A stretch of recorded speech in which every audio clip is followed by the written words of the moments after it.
ఇక ఇప్పుడు press meet మీరు బాగా అబ్జర్వ్ చేసినట్టున్నారు జగన్మోహన్ రెడ్డి గారిది. ఆయన మధ్యలో ఒక మాట అన్నారు. ఈ ఏడాదిలో అనేక తప్పులు చేశాడు చంద్రబాబు నాయుడు గారు. అవన్నీ దేవుడు లెక్కేస్తున్నాడు. దేవుడు లెక్క ఏశారు. చాలా తగ్గిపోయినాయి మార్కులు. ఇంకా తగ్గిపోతే అడ్రస్ కూడా ఉండడు చంద్రబాబు నాయుడు అని అన్నారు. ఏంటి ఆయన ఉద్దేశం? మరి సంవత్సరంలోనే చంద్రబాబు నాయుడు గారి తప్పులు దేవుడు లెక్కేస్తే 5 ఏళ్ళు చేసిన జగన్మోహన్ రెడ్డి గారి తప్పులు దేవుడు లెక్కేయడాన్ని నా దళితులు నా దళితులు నా దళితులు అంటారే, ఆ దళితుల్ని అడ్డం పెట్టుకొని దళితుల్ని దారుణంగా హింసించినటువంటి వ్యక్తి జగన్మోహన్ రెడ్డి గారు. చంపి డోర్ డెలివరీ చేయించినటువంటి వ్యక్తి జగన్మోహన్ రెడ్డి గారు. నేను జై చంద్రబాబు అని అంటే నువ్వు జై జగన్ అని అనేదాకా అనను అంటే చంపించిన వ్యక్తి జగన్మోహన్ రెడ్డి గారు. కోడి కత్తి సీను దళితుడు ఏం చేశాడండి? ఒక రోజు వెళ్ళి సాక్ష్యం చెప్పాడా? ఎన్ఐఏ అద్భుతం, చాలా గొప్ప ఈ సంస్థ అది. ఆ ఎన్ఐఏ కూడా ఏం పట్టించుకోవట్లేదుగా. ఎక్కడికి పోయారు వీళ్ళంతా? అవినాష్ రెడ్డి గారు మరి వారి పరిస్థితి ఏంటి?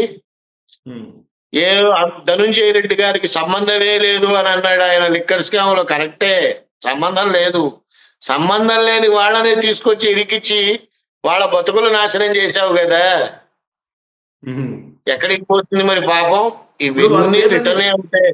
వాళ్ళ పేర్లన్నీ చెప్పారు. ధనంజయ రెడ్డి, కృష్ణమోహన్ రెడ్డి, అదే వీళ్ళందరి పేర్లు చెప్పి వాళ్ళందరూ అమాయకులు, చాలా మంచి వాళ్ళు, వాళ్ళకు ఒక మచ్చలేనటువంటి అధికారులు అని చెప్తున్నాడు ఆయన. అవును, మరి నిజం చెప్పాలంటే మచ్చలేని అధికారులే, కానీ మచ్చ తెచ్చింది నువ్వేగా. మచ్చ తెచ్చింది జగన్మోహన్ రెడ్డి గారైనా అధికారులకు కూడా బుద్ధి ఉండక్కర్లేదా అండి? ఎంత కష్టపడితే ఆ స్టేజ్ లోకి వస్తారండి? వాళ్ళు ఆలోచించక్కర్లా. 30 ఏళ్ల పాటు నేనే ముఖ్యమంత్రిని ఎస్టాబ్లిష్ చేసి వీళ్ళందరి బతుకుల్ని భ్రష్టు పట్టించేశాడు. ఇక్కడ జరిగిందనే. ఎవరిని కదిలిచ్చినా సరే, నిజంగా చెప్తున్నానండి, కామెంట్స్ లో చెప్పమనండి. జగన్మోహన్ రెడ్డి గారి అభిమానులు సొంతగా జగన్మోహన్ రెడ్డి గారి అభిమానులు ఉన్నారా? రాజశేఖర్ రెడ్డి గారు లేకపోతే జగన్మోహన్ రెడ్డి గారు ఎవరు దేకుతారా? ఎవరు దేకరు. అందరూ లోపలికి వెళ్ళాల్సిన వాళ్ళే. వాళ్ళ కుటుంబాన్నే సరిగ్గా చూసుకోలేనటువంటి వ్యక్తి రాష్ట్ర ప్రజల్ని కాపాడుతాను అని అంటే ఎలా నమ్ముతాం? ఎలా గౌరవిస్తాం? ఎలా ఆదరిస్తాం? మొట్టమొదటిసారి వచ్చారు కాబట్టి, వాళ్ళ అబ్బాయి కాబట్టి ఆదరించాము. ఒక్కసారి అంటే ఓటేసాము. గట్టిగా ఒక మేకు కొట్టారు అందరికి. ఇక రెండోసారి కూడా తప్పు చేస్తారా ప్రజలు? చేయరు కదా. ఇంకొక సజెషన్ కూడా ఇచ్చారు.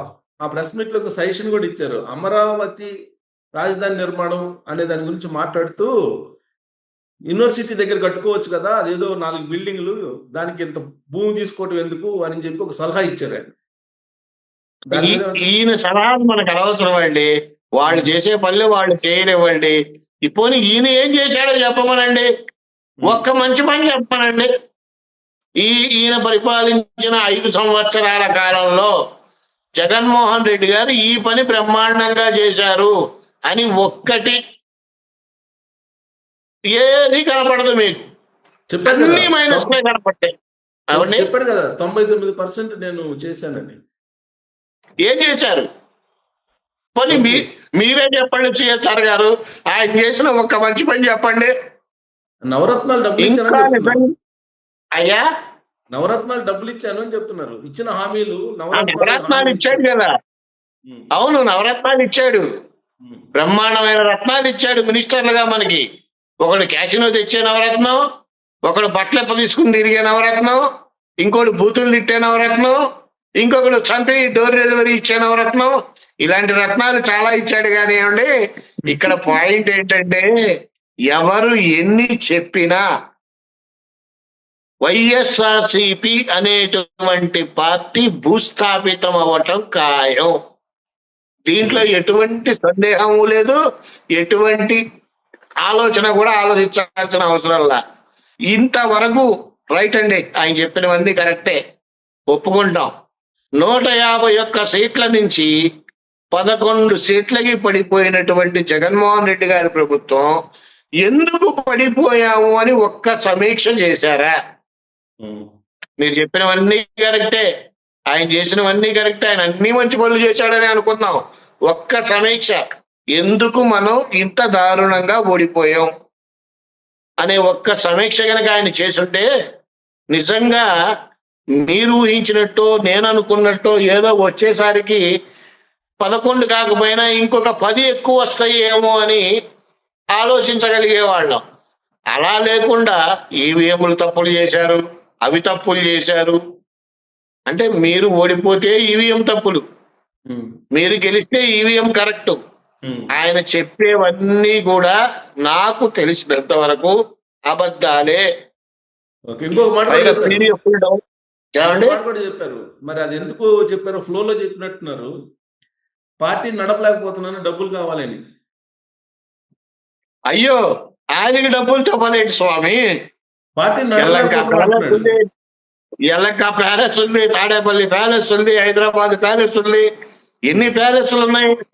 పైగా మొన్న ఈ మధ్య ఏదో ఒక న్యూస్ లో కూడా చూసా, ఆయన ఎవరో రెడ్డి గారి ఇంట్లో, దాని పేరేంటి, గోల్డ్ కొన్నటువంటి రసీదులు ఉన్నాయి. ఆ గోల్డ్ ఏమైంది, ఎటు పంపించారు? మీరు సంపాదించిన డబ్బంతా హవాలాకి ఏ దేశాలకి పంపించారు? ఆయనకి డబ్బు కొరవ ఏంటండి? డబ్బు కొరవ అయితే ఏమీ లేదు. 2 కోట్లు ఉన్నటువంటి ఆదాయం ఉన్నటువంటి వ్యక్తి అలా క్షణం 350 కోట్లు 700 కోట్లకి ఎలా వెళ్ళగలిగాడు? 2 కోట్లు ఆయన ఎప్పుడేమిటి చూడొచ్చు ఫస్ట్ లో రాజశేఖర రెడ్డి గారు ఉన్నప్పుడు.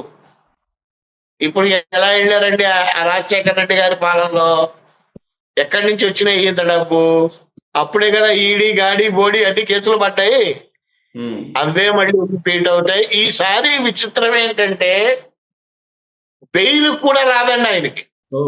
ఎప్పుడంటే ఒకసారి ఈయన అరెస్ట్ అయ్యారో నెక్స్ట్ ఈ 2 నెలల 15 రోజుల్లో ప్రతి కేసులోనూ ఇంకా రీఓపెన్ అవుతూ ఉంటాయి, బెయిల్ ఉండదు, ట్రయల్కి వెళ్తూ ఉంటాయి. అది ఈడీ అన్ని కలిపి కొడతాయి. సో ఈయన బయటకు వచ్చే ఛాన్స్ అయితే లేదు, ఖచ్చితంగా అరెస్ట్ అవుతారు. ఈయన పార్టీ అయితే ఖచ్చితంగా భూస్థాపితమే అవుతుంది, అందులో ఎటువంటి అనుమానము లేదు.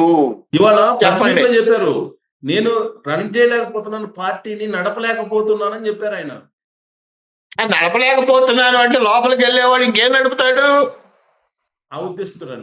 ఇక నడపాలి అని అంటే భారతీయ గారు రావాలి, షర్మిల గారు అయితే నడపదు.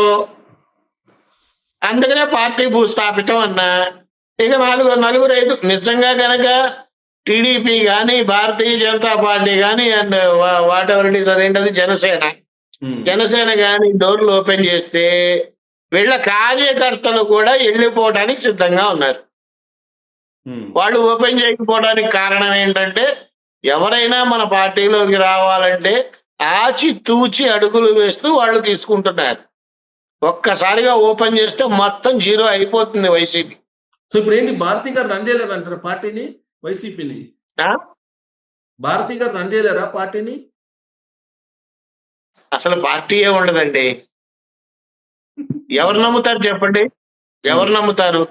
షర్మిల గారిని కొంతవరకు కొంత నమ్మచ్చు, సునీతారెడ్డి గారిని నమ్మచ్చు, వాళ్ళ ఈ షర్మిల గారి వాళ్ళ అమ్మగారిని నమ్మచ్చు. భారతీ గారిని ఎవరు నమ్ముతారు? ఎవరు నమ్ముతారు? ఇప్పుడు ఒకటి, జగన్మోహన్ రెడ్డి జైల్లో పెట్టినప్పుడు ఆటోమేటిక్ గా వాళ్ళ మదరు, వాళ్ళ సిస్టరు, వాళ్ళ వైఫ్ అందరు కలిసి వస్తారు కదా మళ్ళా గతంలో మాదిరిగా. అయ్యో, అది తప్పండి. కలిసి వస్తారు అని అంటే ఎంత కొడుకు అన్యాయం చేసినా ఆ తల్లి ప్రేమ ఎక్కడికి పోదు, ఖచ్చితంగా కొడుకుని చుట్టానికి వెళ్తారు, వెళ్ళాలి కూడా, అది ధర్మం. కానీ పార్టీ వెనకాలే ఉంటాము, మేము నడిపిస్తాము అనే ఆలోచన మళ్ళీ అది వరకు ఇట్లాగా షర్మిల తిరిగినట్టుగా కూడా ఆవిడ అసలు వాటి గురించి ఏమీ మాట్లాడదు. సమస్య లేదు అందులో. అసలు ఈయన హవాలాగా పంపించిన అమౌంట్ అంతా ఎక్కడికి వెళ్ళింది? ఇంకా ఉన్నారండి, నేను అంతకు ముందు చెప్పాను మీకు, ఎంతమంది లోపలికి వెళ్తారో కూడా చెప్పి అందరూ వెళ్ళారు నేను చెప్పిన వాళ్ళందరూ. ఐఏఎస్ వెళ్తారు, ఐపీఎస్ వెళ్తారు, మినిస్టర్స్ వెళ్తారు, ఎక్స్ మినిస్టర్స్ వెళ్తారన్న. అదే అవును. అప్పుడు ఇప్పుడంటే అందరూ అవి ఎక్స్ మినిస్టర్సే కాబట్టి వాళ్ళందరూ లోపలికి వెళ్ళారు. మన అవును. ఛానల్లోనే 2025 లోపల జగన్మోహన్ రెడ్డి గారు అరెస్ట్ అవుతారు అన్న. అవును. నేను మీతోనే చెప్పినట్టున్నా ఈ మాట కూడా. నాతోనే చెప్పారు, మీరు ఎలక్షన్ ముందు చెప్పారు. ఎలక్షన్ ముందు చాలా ఆ, క్లియర్ గా చెప్పారు. ఖచ్చితంగా ఈ 2025 లోపల అరెస్ట్ అవుతారు. ఎక్కువ దూరం కూడా లేదు, చాలా స్వల్ప కాలమే, 2 నెలల 15 రోజులు. ఇంకా గట్టిగా మాట్లాడాలంటే మహానాడు అయిపోయిన తర్వాత అరెస్ట్ అవుతారేమో, అది కూడా చెప్పలేము. ఆ అవకాశాలు ఉండొచ్చు కూడా. సో ఏది ఏమైనప్పటికీ ఏ పార్టీ ఉన్నా పార్టీకి సంబంధించిన విధి విధానాలలో లేదు పార్టీ కార్యకలాపాలలో లోపాలు కనుక ఉంటే ఎత్తి చూపొచ్చండి. వ్యక్తిగతంగా వెళ్ళటం అనేటువంటిది ఈ జగన్మోహన్ రెడ్డి గారి ప్రభుత్వంలోనే చూశాను నేను. ఓకే. ఎట్లా మాట్లాడారండి ఒక్కొక్కళ్ళు. దాన్ని భాష అంటారా? దాన్ని భాష అని అంటారా? ఒక కొడాలి నాని గాని, వంశీ గాని నోటికి ఏదొస్తే ఏది. ఇప్పుడు అంబటి ఆల్రెడీ రాంబాబు గారు మీరు చెప్పినట్లు జైల్లో ఉన్నారు కదా, మరి రాంబాబు పరిస్థితి ఏంటి?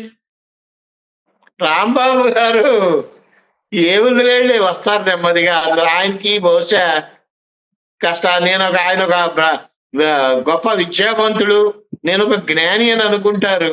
అంత జ్ఞాని కూడా కాస్త అజ్ఞానంలాగా మాట్లాడుతున్నాడు, ఎందుకో తెలియట్లా. ఆయనకేం ఫ్రస్ట్రేషన్ వస్తుందో చూద్దాం, ఏం జరుగుతుందో చూడండి మీరే.